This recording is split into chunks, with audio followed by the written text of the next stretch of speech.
உலகத்தை பசிப்பிலிருந்து காப்பாற்ற பகவான் சிவன் பிச்சை கோரி பார்வதியிடம் இந்த முழு உலகம் சொன்னபோது கதை தொடங்குகிறது.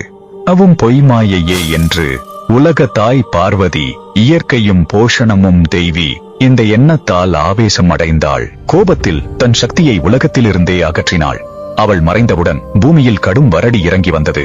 நேர்கிழங்கள் வரிந்து தோங்கின, நதிகள் உலர்ந்தன, விநாயகர்கள் விலகி திணறினர். சிவன் உணர்ந்தார், அன்னம் வெறும் மாயை அல்ல, வாழ்வின் அடித்தளம்.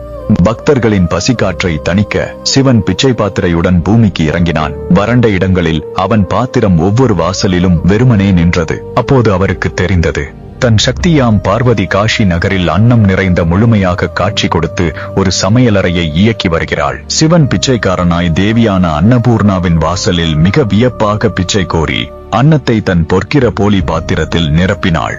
அவள் அந்த உணவை பூமியின் எல்லா உயிர்களுக்கும் பகிர்ந்தாள். அதனால் பசி பிரச்சனை நீங்கியது.